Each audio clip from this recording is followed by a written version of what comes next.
নমস্কার বন্ধুরা, শিশুর সাতকাহন চ্যানেলে আমি ইন্দ্রাণী আপনাদের সকলকে স্বাগত জানাই। আজকে আমি আলোচনা করতে চলেছি বাচ্চাদের এমন কিছু খারাপ অভ্যেস সম্পর্কে যেগুলি আপনার বাচ্চাকে বারবার অসুস্থ করে তুলতে পারে। অ্যাজ প্যারেন্টস আমরা কখনোই চাই না যে আমাদের বাচ্চা বারবার অসুস্থ হয়ে পড়ুক, কিন্তু বাচ্চাদের কিছু কিছু খারাপ অভ্যেসের জন্য তারা বারবার অসুস্থ হয়ে পড়তে পারে। তো সেরকমই কিছু খারাপ অভ্যেস সম্পর্কে আমি এই ভিডিওতে আলোচনা করতে চলেছি, যেগুলি আমাদের ধীরে ধীরে চেঞ্জ করা উচিত। সেই খারাপ অভ্যেসগুলি বাচ্চাদের মধ্যে থেকে চেঞ্জ করা একটু কঠিন কাজ, কিন্তু চেষ্টা করলে অবশ্যই তারা সেই সব খারাপ অভ্যেসগুলিকে ত্যাগ করতে পারে। তো সেই সবই খারাপ অভ্যেস সম্পর্কে আজকের এই ভিডিওতে আমি আলোচনা করতে চলেছি, যেগুলি আপনার বাচ্চাকে বারবার অসুস্থ করে তুলতে পারে। তো ভিডিওটা খুবই ইম্পর্টেন্ট, পুরোটাই দেখবেন। যদি ভালো লাগে একটা লাইক করবেন, আর আমার চ্যানেলটিকে সাবস্ক্রাইব করতে একদমই ভুলবেন না। তাহলে চলুন আজকের ভিডিওটা শুরু করা যাক। তাহলে প্রথমেই যে খারাপ অভ্যেসটির কথা আমি বলবো সেটা হচ্ছে হাত না ধোয়া। হাত না ধোয়ার এই অভ্যেসটা কিন্তু প্রায়শই আপনি বাচ্চাদের মধ্যে দেখতে পাবেন, যেটা খুব খারাপ একটা অভ্যেস এবং যার ফলে বাচ্চা বারবার অসুস্থও হয়ে পড়তে পারে। কারণ বেশিরভাগ জার্মস কিন্তু বডিতে প্রবেশ করে এই হাতের মাধ্যমেই। তো তাই জন্য হাত ভালো করে ধোয়া সবসময় উচিত, বিশেষত খেতে বসার আগে, বাথরুম ইউজ করার পর, বা বাইরে থেকে খেলাধুলা করে এসে বা বাইরে থেকে এসে হাত মুখ ধোয়া খুব বেশি পরিমাণে প্রয়োজন, যাতে জার্মস আপনার বডিতে না পৌঁছাতে পারে। কিন্তু বাচ্চাদের মধ্যে দেখবেন এ একটা বদ অভ্যেস আছে যে বাচ্চারা কোনো মতেই হাত ধুতে চায় না। এই অভ্যেসটা ধীরে ধীরে বাচ্চার মধ্যে থেকে চেঞ্জ করা উচিত, কারণ বাচ্চা যদি হাত ধোয় তাহলে দেখবেন 50% পর্যন্ত বাচ্চা কম অসুস্থ হচ্ছে। তো তাই জন্য বাচ্চাকে ছোটোবেলা থেকেই হাত ধোয়াটা শেখান।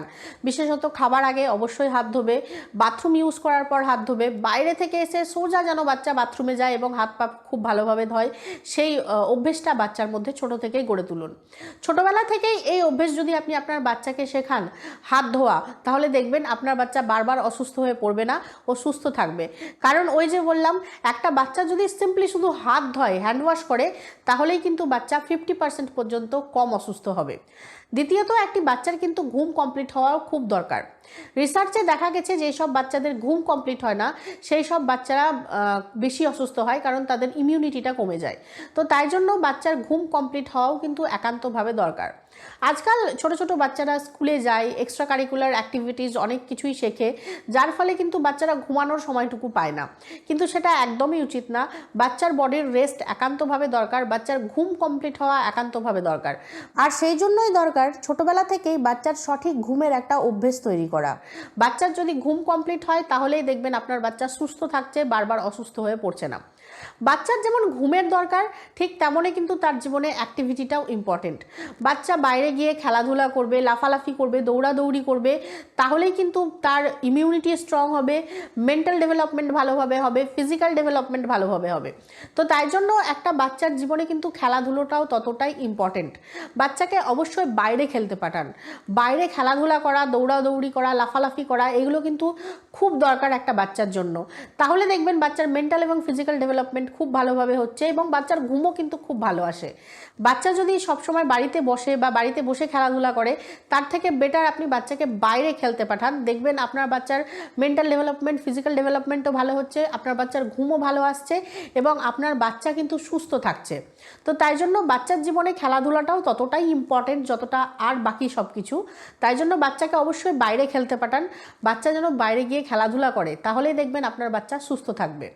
এই সবের পাশাপাশি বাচ্চার জন্য কিন্তু একটা হেলদি ডায়েটেরও দরকার, অর্থাৎ ছোটোবেলা থেকেই বাচ্চার একটা সঠিক খাদ্যাভ্যাসের খুব দরকার। আজকালকার বাচ্চারা যে প্যাকড ফুড বা প্রসেসড ফুড যেগুলো বেশি পরিমাণে খায়, সেগুলো বেশি পছন্দ করে তারা, সেগুলোতে প্রচুর পরিমাণে প্রিজারভেটিভ থাকে এবং যার ফলে বাচ্চারা কিন্তু বারবার অসুস্থ হয়ে পড়ে। সেই সব খাবারগুলিই আজকালকার বাচ্চাদের বেশি পছন্দ, কিন্তু ওই খাবারগুলির জন্যই কিন্তু বাচ্চারা বারবার অসুস্থ হয়ে পড়তে পারে। বাচ্চাকে বেশি পরিমাণে ভেজিটেবলস এবং ফ্রুটস খাওয়ান। বাচ্চার খাবারে কালার অ্যাড করুন। কালার মানে শাকসবজি, কালারফুল যেসব শাকসবজিগুলো হয় সেগুলো খাওয়ান বাচ্চাকে। স্ন্যাক্স টাইমে বাচ্চাকে ফল খাওয়ান এবং বাচ্চার লাঞ্চে এবং ডিনারে বেশি পরিমাণে শাকসবজি রাখুন।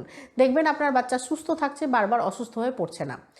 এই যুগে এসে আমি এটা বলবো না যে আপনি আপনার বাচ্চাকে একদমই প্যাকড ফুড বা প্রসেস ফুড দেবেন না, কারণ তারা শুনবে না।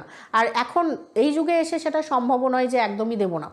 দেবেন, কিন্তু সেটার পরিমাণটা একদম কমিয়ে দিন। মাসে হয়তো 1 দিন দিলেন বা হয়তো মাসে 2 দিন দিলেন, বাকি টাইমে আপনি আপনার বাচ্চাকে অবশ্যই শাকসবজি খাওয়ান এবং ফলমূল খাওয়ান।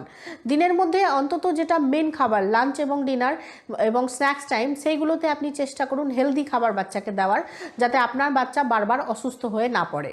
এছাড়াও বাচ্চার আরও কিছু খারাপ অভ্যেস আছে, যেমন ধরুন যে কোনো জিনিসকে তুলে মুখে দিয়ে দেওয়া, বা হয়তো থাম সাকিং মানে আঙুল চোষা, বা হয়তো নখ কাটা দাঁত দিয়ে, এইগুলো কিন্তু খুব খারাপ অভ্যেস এবং এগুলোর জন্যও কিন্তু বাচ্চা বারবার অসুস্থ হয়ে পড়তে পারে। আমার মেয়ের মধ্যে এই অভ্যেসটা ছিল ছোটোবেলায়, ও যা পেত তাই তুলে মুখে দিয়ে দিত। এক্ষেত্রে আপনি জিনিসপত্র যতই পরিষ্কার করে রাখুন, এই অভ্যেসটা যদি আপনার বাচ্চার মধ্যে চেঞ্জ না হয়, তাহলে কিন্তু আপনার বাচ্চা বারবার অসুস্থ হয়ে পড়বে। আমার মেয়ের ক্ষেত্রেও তাই হতো, সে বারবার অসুস্থ হয়ে পড়তো শুধুমাত্র এই খারাপ অভ্যেসটার জন্য। ও যা পেত ও তাই তুলে মুখে দিয়ে দিত। তো এই যে একটা খারাপ অভ্যেস, এটা কিন্তু বাচ্চাকে বারবার অসুস্থ করে তুলতে পারে।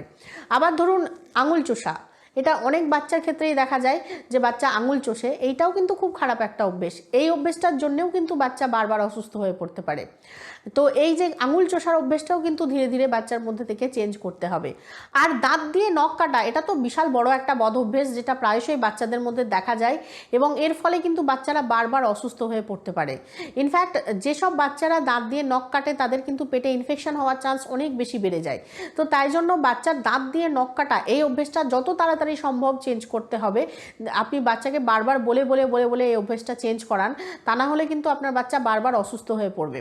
তো এই 3টে অভ্যেস আপনার বাচ্চার মধ্যে থেকে অবশ্যই ধীরে ধীরে চেঞ্জ করতে হবে, যাতে আপনার বাচ্চা বারবার অসুস্থ হয়ে না পড়ে। এর সঙ্গে আরও 2টো খারাপ অভ্যেসের কথা বলবো, যা বাচ্চাদের মধ্যে প্রায়শই দেখা যায়। একটা হচ্ছে লিপ লিকিং বা লিপ বাইটিং, মানে ঠোঁটটাকে দেখবেন চেটেই যায় বা ঠোঁটটাকে কামড়ে ধরে থাকে। এটা কিন্তু খুব খারাপ একটা অভ্যেস, যা আপনার বাচ্চাকে বারবার অসুস্থ করে তুলতে পারে। আবার বাচ্চার নাকে হাত দেওয়া, এটা তো খুবই বাজে একটা অভ্যেস। ওই হাতটাই নাকে দেবে, ওই হাতটাই আবার মুখে দেবে, ওই হাতটা আবার যেখানে সেখানে দিয়ে আবার সেই হাতটাকে মুখে দেবে। তো এটা খুব খারাপ একটা অভ্যেস, যেটা অবশ্যই চেঞ্জ করা উচিত বাচ্চার মধ্যে থেকে। এই সব খারাপ অভ্যেসগুলোই কিন্তু আপনার বাচ্চাকে বারবার অসুস্থ করে তুলতে পারে। হ্যাঁ, এই অভ্যেসগুলো একদিনেই চেঞ্জ করা সম্ভব নয়, কিন্তু ধীরে ধীরে চেষ্টা করতে হবে যে এই অভ্যেসগুলো যেন বাচ্চার চেঞ্জ হয়ে যায়, কারণ এই সব অভ্যেসই কিন্তু আপনার বাচ্চাকে বারবার অসুস্থ করে তুলতে পারে। এছাড়াও আরও একটি খারাপ অভ্যেস, যেটা আজকাল বাচ্চাদের মধ্যে প্রায়শই দেখা যাচ্ছে, সেটা হচ্ছে জল না খাওয়া। যতক্ষণ না আপনি আপনার বাচ্চাকে জল খাইয়ে দিচ্ছেন বা বলছেন যে যা গিয়ে জল খা, ততক্ষণ কিন্তু আপনার বাচ্চা জল খাচ্ছে না। এইটা কিন্তু খুব খারাপ একটা অভ্যেস এবং এই অভ্যেসটা এখনও কিন্তু আমার মেয়ের মধ্যে আছে। ওই যে বললাম, বাচ্চাদের মধ্যে থেকে এই অভ্যেসগুলি আপনি যখন চাইবেন তখন চেঞ্জ করে দিতে পারবেন না। ধীরে ধীরে আপনাকে চেষ্টা করতে হবে অভ্যেসগুলো চেঞ্জ করার। তো আমিও সেই অভ্যেসটা চেঞ্জ করার চেষ্টা করছি, যাতে সে নিজে নিজেই জল খায় এবং পর্যাপ্ত পরিমাণে জল খায়। কিন্তু আজকাল দেখবেন অনেক বাচ্চাদেরই এই বদ অভ্যেসটা আছে। যতক্ষণ না মা বা বাবা জল খাইয়ে দিচ্ছে বা জল খেতে বলছে, ততক্ষণ কিন্তু বাচ্চা জলই খাচ্ছে না। তার খাবার খাওয়া হয়ে যাচ্ছে, আপনি হয়তো খাবার খাইয়ে দিয়ে অন্য একটা কাজে ব্যস্ত হয়ে পড়ছেন, আপনি বলতে ভুলে গেছেন, বাচ্চার কিন্তু সেদিকে কোনো খেয়ালই নেই যে সে জল খায়নি। তো এইটা একদম একটা খুব খারাপ অভ্যেস, যেটা অবশ্যই বাচ্চার মধ্যে থেকে চেঞ্জ করতে হবে। পর্যাপ্ত পরিমাণ জল খাওয়া একান্ত দরকার। জল কি করে, আমাদের শরীরের টক্সিনগুলোকে ফ্লাশ আউট করতে সাহায্য করে। তো যদি বাচ্চা জল না খায় পর্যাপ্ত পরিমাণ, এক তো ডিহাইড্রেশন হবে, দ্বিতীয়ত ওই টক্সিনগুলো বের হবে না, যার ফলে কিন্তু বাচ্চা বারবার অসুস্থ হয়ে পড়তে পারে। তো তাই জন্য এই যে জল না খাওয়ার অভ্যেস, এটা যত তাড়াতাড়ি সম্ভব বাচ্চার মধ্যে থেকে চেঞ্জ করতে হবে। বাচ্চা যেন পর্যাপ্ত পরিমাণে জল খায়, সেদিকে অবশ্যই লক্ষ্য রাখতে হবে। এছাড়াও আরও একটি খারাপ অভ্যেস যা বাচ্চাদের মধ্যে আজকাল তৈরি হয়েছে এবং যেটা নিয়ে প্যারেন্টসরা খুব বেশি চিন্তিত এবং সাথে সাথে ফ্রাস্ট্রেট হয়ে গেছে বলে বলে, যে বেশি স্ক্রিন দেখিস না, বেশি টিভি বা ফোন দেখিস না। কিন্তু এটা খারাপ অভ্যেস বাচ্চাদের মধ্যে তৈরি হয়েছে, সবসময় টিভি বা ফোন দেখা, এবং এটার জন্য কিছুটা পরিমাণ দায়ী প্যারেন্টসরাই এবং আমাদের সমাজটা। আমরাও ভাবি যে কিছুক্ষণ একটু ফোন দেখুক, তাহলে আমি হয়তো এই কাজটা করে নেব, বা বাইরে খেলার কেউ সাথী নেই, বাড়িতে বসে বাচ্চা ফোন দেখছে। তো এই অভ্যেসটা অবশ্যই বাচ্চাদের মধ্যে থেকে চেঞ্জ করতে হবে। বাচ্চাকে বাইরে খেলতে পাঠান, সেটা খুব বেশি পরিমাণে দরকার। বাচ্চা যত বাইরে গিয়ে খেলাধুলা করবে, অ্যাক্টিভিটি করবে, বাচ্চার ইমিউনিটি বুস্ট হবে, মেন্টাল ডেভেলপমেন্ট হবে, ফিজিক্যাল ডেভেলপমেন্ট হবে এবং বাচ্চা সুস্থ থাকবে। কিন্তু যদি বাচ্চা বাইরে খেলার পরিবর্তে ঘরে বসে টিভি বা ফোন দেখে, স্ক্রিন বেশি পরিমাণে দেখে, তাহলে কিন্তু এক তো বাচ্চার বাইরে খেলার প্রতি কোনো ইন্টারেস্টই থাকবে না, অ্যাক্টিভিটি যেহেতু সে করবে না। আর তাছাড়াও বাচ্চার চোখের প্রবলেম হচ্ছে। দেখবেন আজকাল ছোটো ছোটো বাচ্চারা চোখে চশমা নিয়ে ঘুরে বেড়াচ্ছে বেশি পরিমাণে স্ক্রিন দেখার জন্য। আবার বাচ্চাদের দেখবেন আজকাল অ্যাটেনশন ডেফিসিয়েন্সি হচ্ছে, এটাও কিন্তু টিভি বা ফোন দেখার জন্য। বাচ্চারা ঠিক টাইমে কথা বলতে শিখছে না, এটাও সেই স্ক্রিন দেখার জন্যই। তো তাই জন্য অবশ্যই এই যে স্ক্রিন দেখা বা টিভি বা ফোন দেখার যে বদভ্যাসটা, সেটা বাচ্চাদের মধ্যে থেকে যত তাড়াতাড়ি সম্ভব চেঞ্জ করা উচিত এবং চেষ্টা করা উচিত যাতে বাচ্চা টিভি বা ফোন কম দেখে, তার পরিবর্তে বাচ্চা বাইরে গিয়ে বেশি পরিমাণে খেলাধুলা করে, তাহলেই দেখবেন আপনার বাচ্চা সুস্থ থাকছে। আর সবশেষে আমি আরও একটি খারাপ অভ্যেসের কথা বলবো, যেটা বাচ্চাদের খারাপ অভ্যেস না, আমাদের প্যারেন্টসদের খারাপ অভ্যেস। সেটা হচ্ছে ভ্যাকসিনেশনের ডেট ভুলে যাওয়া বা ভ্যাকসিন কবে দিতে হবে বাচ্চাকে সেটা ভুলে যাওয়া। ভ্যাকসিনেশনের শিডিউল অনুযায়ী বাচ্চাকে ভ্যাকসিন দেওয়া উচিত, কারণ বাচ্চার যদি ভ্যাকসিন স্কিপ করেন তাহলে কিন্তু বাচ্চা বারবার অসুস্থ হয়ে পড়তে পারে। যেই বয়সে বাচ্চাকে যে ভ্যাকসিনটা দেওয়া উচিত অবশ্যই সেই বয়সে বাচ্চাকে সেই ভ্যাকসিনটা দিতে হবে, তা না হলে কিন্তু আপনার বাচ্চা বারবার অসুস্থ হয়ে পড়বে। এই ভ্যাকসিন কিন্তু আপনার বাচ্চাকে অনেক রকম রোগ থেকে প্রোটেক্ট করে, তো তাই জন্য সঠিক সময়ে সঠিক বয়সে বাচ্চাকে অবশ্যই ভ্যাকসিন দেবেন, ভ্যাকসিন যেন স্কিপ না হয়। আপনি প্রত্যেক মাসে একবার করে ভ্যাকসিনেশন চার্টটা দেখে নিতে পারেন যে এই মাসে বাচ্চার কোনো ভ্যাকসিন নেই তো, আর যদি সেটাও সম্ভব না হয় আপনি ক্যালেন্ডারে মার্ক করে রেখে দিতে পারেন কোন মাসে কবে কি ভ্যাকসিন আছে। ভ্যাকসিন একদমই স্কিপ করা যাবে না, বাচ্চাকে সঠিক সময়ে সঠিক বয়সে অবশ্যই ভ্যাকসিন দেবেন যাতে আপনার বাচ্চা সুস্থ থাকে, বারবার অসুস্থ হয়ে না পড়ে।